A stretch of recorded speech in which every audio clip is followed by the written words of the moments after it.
right, it is time to be dazzled by science, dazzled by technology, and excited about technology, especially as it applies to our own entertainment needs or desires. I don't know if need is there.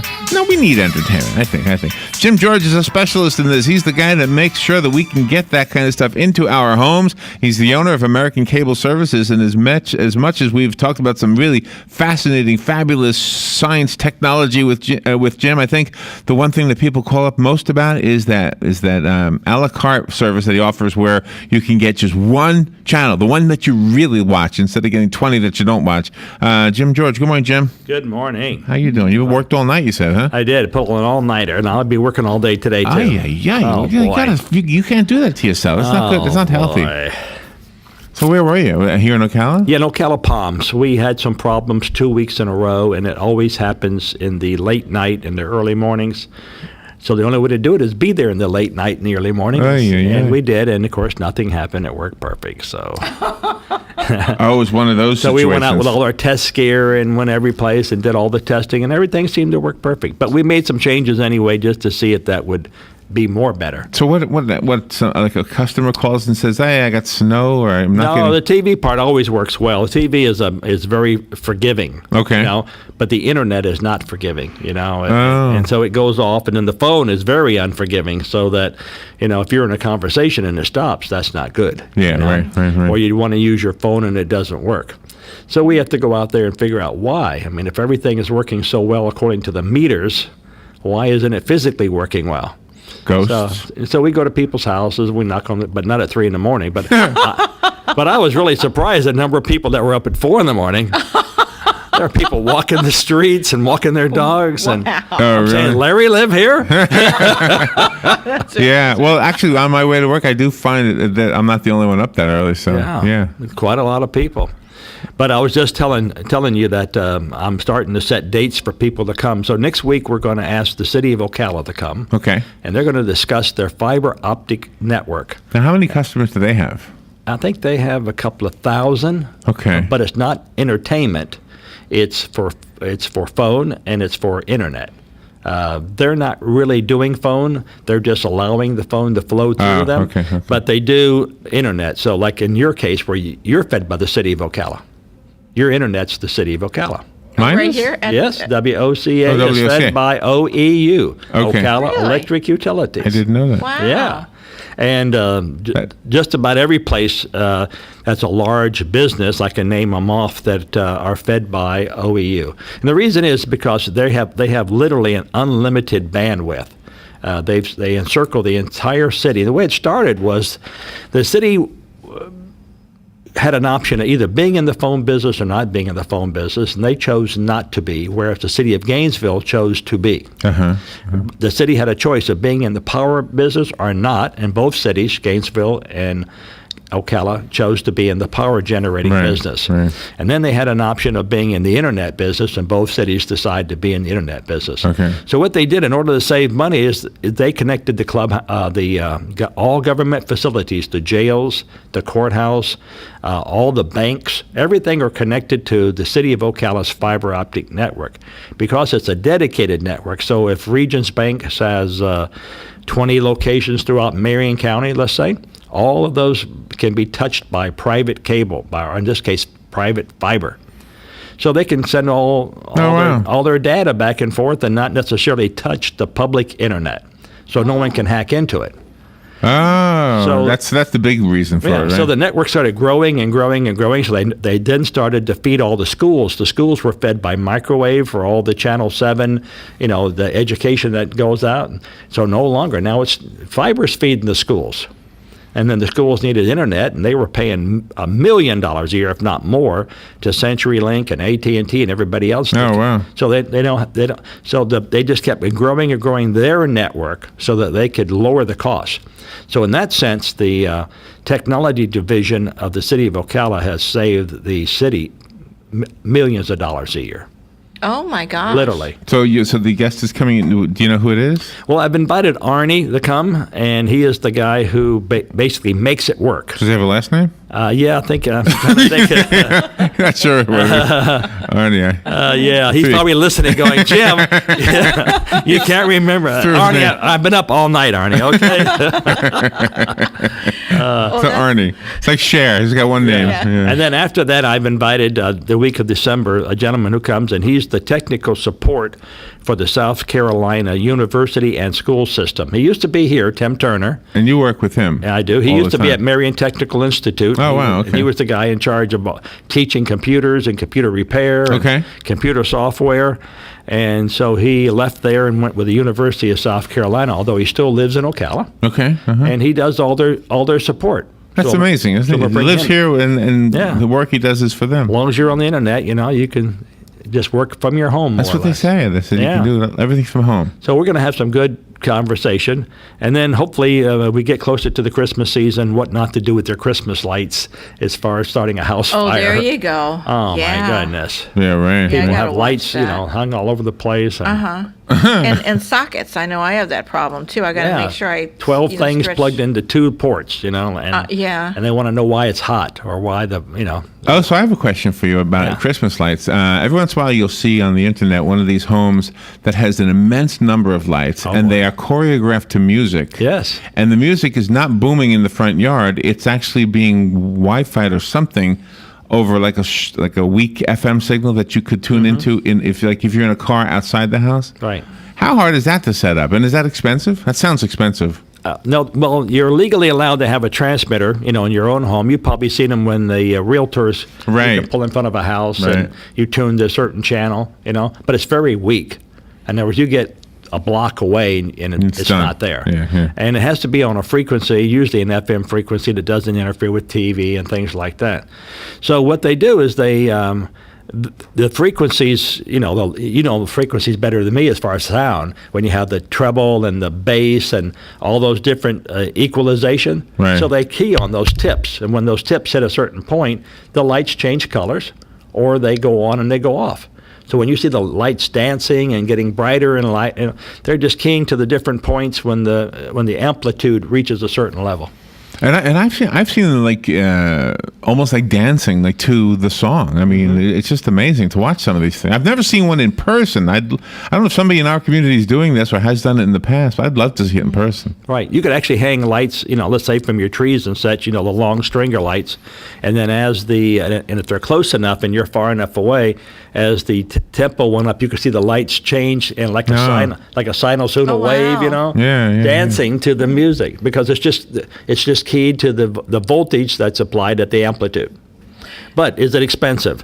It is several $100s, but not thousands of dollars. Maybe under $500. The electricity might cost more than the equipment. Huh? Oh yeah, you gotta. Well, all the electric. Well, it depends how long you keep it on for. If you do it from, some people turn their lights on even before Thanksgiving. But if you did it like November 29th, let's say, you let it run through January the 2nd, that could be pretty expensive. Oh, well, just keep it on 2 hours a night or something. Yeah. And don't some of the lights use less electricity than others? Yeah, the LEDs, of course. Yeah. And if you're using LED lights for your Christmas tree, the current drain is literally nothing. I mean, take those bulbs that you used to have and donate them. Get rid of them. And I had done that. And you know what I've seen lately? I think we saw it together, Robin. The LED surrounded by a big casing, so it looks like the old-fashioned bulbs, but the truth is the light inside is just an LED. Exactly. Exactly. So technology is just, it's going way past us. Soon you'll have to have another different specialist to tell you everything. It's like the medical field. Remember, it used to be a general practitioner. Yeah. All right. Then it was an eye, ears, nose, and throat. Right. And then there was a foot doctor, and then there's a bone specialist, and there's and now you're a specialist at everything. So my next door neighbor actually is a lighting engineer, and what he does, he goes to trade shows and does those dancing lights that we just talk about. Really? That's his job. And I said to him when he first moved in, "Oh, that means it's Christmas time. We're going to have lights all over the trees." And he said, "No, I work in it all day long. I don't want to." I said, "Oh, come on, yeah, it'd be neat to have a house next to you. I'll have all the lights dancing." Yeah, let him pay the bill. No, he doesn't do any of that. Gosh. But that's his profession. He's a lighting engineer. And you have a phone call, Jim. Let's go to the phone. Good morning. You're on the air with Jim George. Yeah, good morning, Jim. Good morning. Say, with the large 60-inch and bigger flat screen TVs, do they use more electricity than the old-fashioned big tube TVs, or what's the deal on that? Okay, well, the CRT tubes, that's what cathode ray tubes. They were actually very energy efficient. The LEDs, though, are less. They are less. You know what the biggest item in your whole house is that draws more current than anything? More than your washer, more than your dryer, more than your water heater is? Boy, a refrigerator? Nope. If you have cable TV, it's your cable TV box. Wow. Oh. Your cable My TV gosh. box uses more power a year than any of the devices you have in your house, whether it's a water heater, refrigerator, a freezer, or whatever. Really? Wow. Would that include, like, if you're hooked up to satellite, the same thing? Same thing. That's that top box. And the reason is because it's on 24 hours a day and it's polling itself. Like if it's going to the satellite, it's getting commands. Yeah. And whereas and your TV, if you have an instant on TV, that's the next thing in line that draws all the power. But if you have a TV where you turn it on and it takes anywhere from 3 to 10 seconds to turn on, then that doesn't use as much current. But the set-top box is the worst. Newer TV sets coming out all going to be quick on TVs? Well, that I can't answer. I don't know what the manufacturers are doing. I know we just got a brand new Samsung 65-inch. It's called the 9000 series. It used to be the 8500 series was the latest, greatest, and newest. And we bought the 9000 series, which is a smart TV. But we did it for testing purposes. We wanted to see how our signal looked on the best monitor out today. Wow. Yeah. And that monitor was expensive. Wow. I bet it is. Would you be suggesting that a person, if you have like more than a couple of TVs in the house that have that box you're talking about that uses all electricity, have like a turn-off switch when you're done using it every day to snap it off real quick? Well, the problem is when you turn it back on, whether it be Prism or a Cox cable box or a Comcast, it's going to take a while to boot up. It's got to get all its commands again, just as if it came back on for the first time. Really? And that's why it draws so much current. It's constantly talking to the main distribution facility and asking it, what should I be doing? Gosh. Yeah, so that little box would take draw more power, more electricity than like a refrigerator would, huh? Exactly. I actually have a chart in my office. I'm going to photocopy it in color and bring it into Larry, and he'll have it here. And one day, if anybody ever asks any questions, he can go through the list of what draws the most. Honest to God, yeah. Well, thank you very much. You're welcome. That was a very interesting. I guess I learned something today. Okay, thank you very much. You're welcome. And we have another phone call. Jim, good morning. You're on the air with Jim. Good morning, Mr. George. I'm calling in reference to, basically you did answer the question I was going to ask, and is you can shut the box off.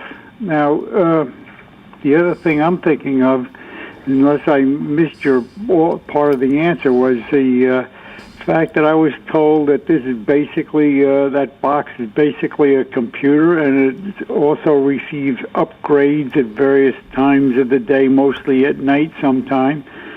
And you would be missing upgrades, and it takes you could be having to reconfigure the whole box on as if it was brand new out of from wherever. And I'll hang up and listen to your comment on that portion of the thing. And I enjoy your programming, and I enjoy your information that you put forth. Thank you. Thank you. Yeah, you're right. No, if you unplug it, we have, just take your cable TV modem, for instance. You're through surfing, and let's assume you're going to be gone for the day. You want to save power, so you unplug it.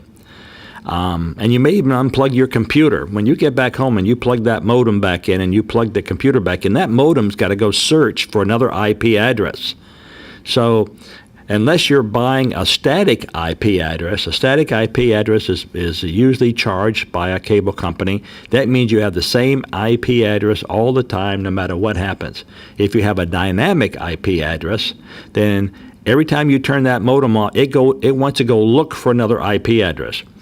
The cable company would hate that because the CMTS, the device that actually issues the IP addresses to those modems, it's got a limited number of IP addresses it can hand out. And if everybody keeps turning them off, and you could cause havoc. This would be a great thing. If everybody turned their modems off and then that device would go crazy trying to hand out IP addresses. Oh, wow. And just shut the whole system down, literally try to collapse, Comcast or a Cox. So we tell our customers, do not turn your modem off. Keep it plugged in.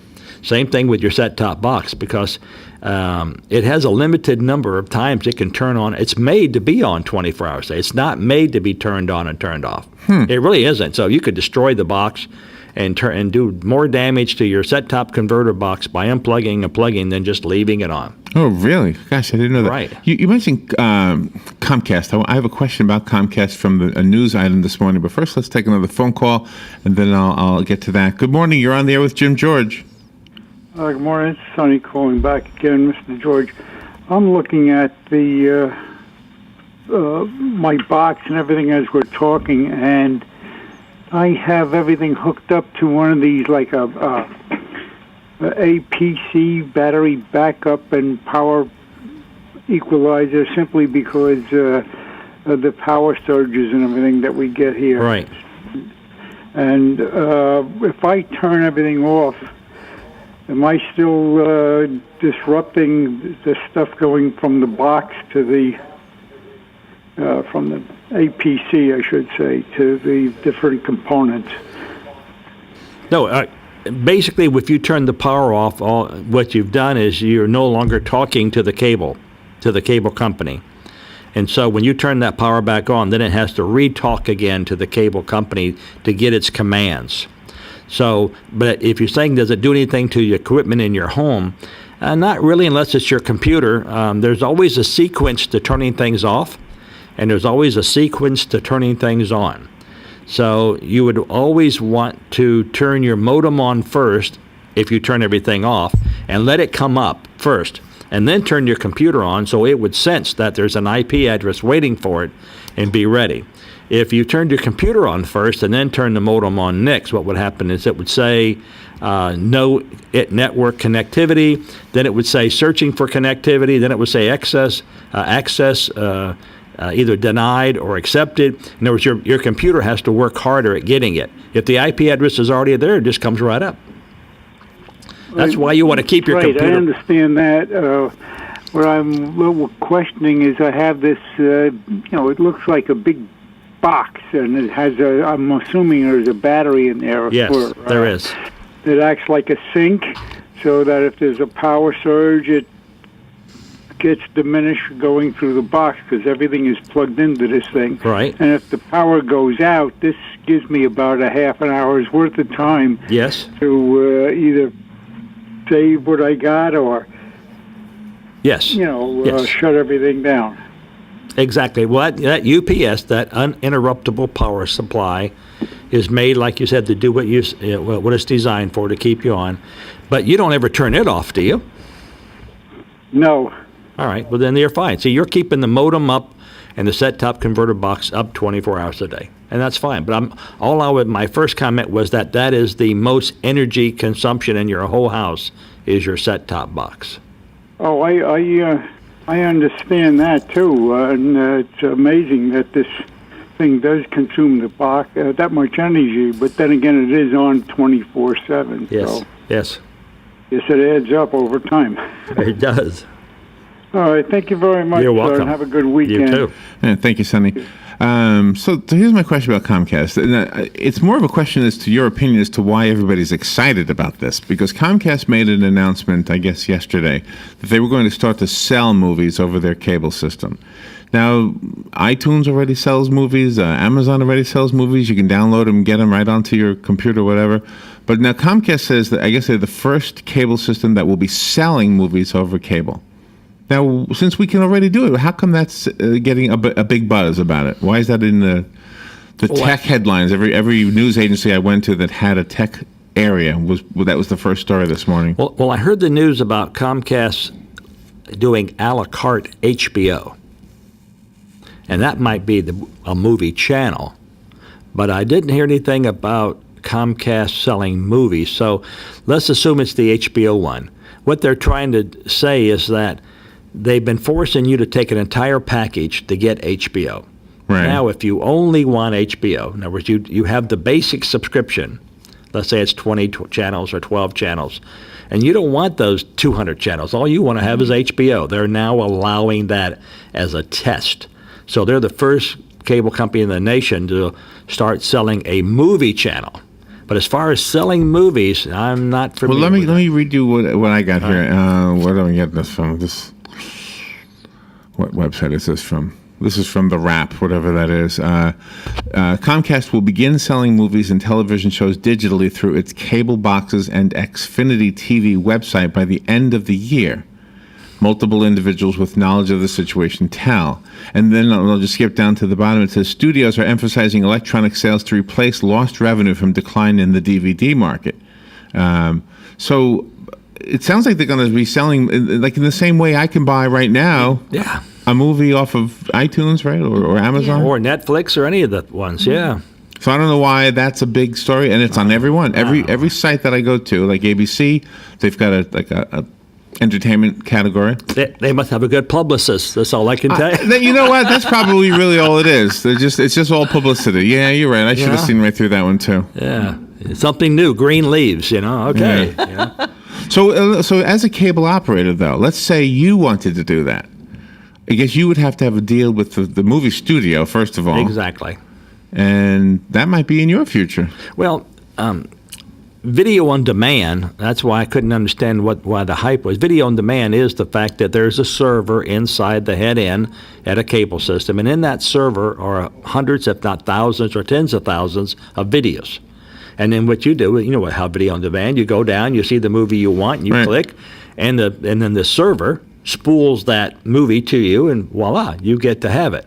If it says selling movies, it almost implies like they're going to send you a disc or send you a Blu-ray or something. I'm really not positive how that would work if it's like an over-the-counter sales. If it's just giving you the movie to watch on your TV, that is pay-per-view or video on demand. So, and then you can always I have to read it. I get to go back to turn my computer on and read it. Yeah, it's okay. So I guess I was confused because I can write. I mean, right now if I go on my iTunes site, my iTunes library, all those songs and movies, whatever I've bought, supposedly I own them. Although iTunes could just fall apart one day and I wouldn't have anything. Right. I just heard, there's another brand new news channel coming on like CNN. It's America's News Channel or something, 24 hours a day, and it's going to be huge as far as like CNN or like, all the major cities will have one of their head-in people, that comment on the news, and they're going to go head-to-head with CNN.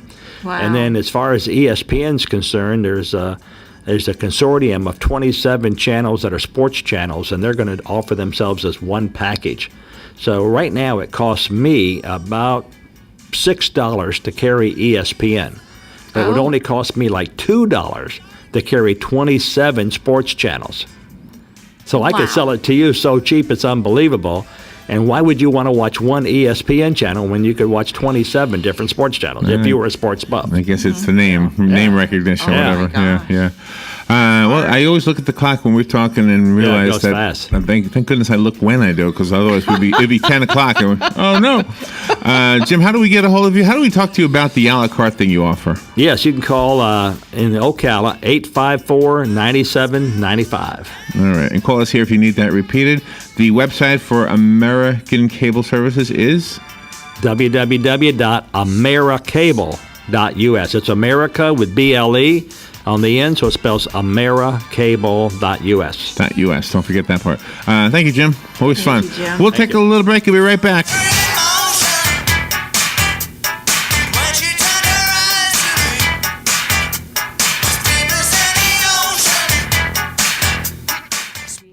Ocala's information station, 1370 WOCA. Ocala.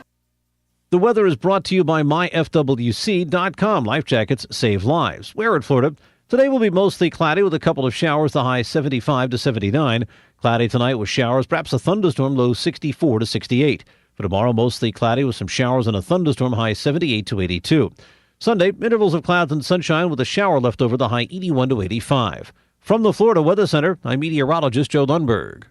You're listening to WOCA News Talk 1370, Ocala's source for what's happening in today's hottest, up-to-date news and topics.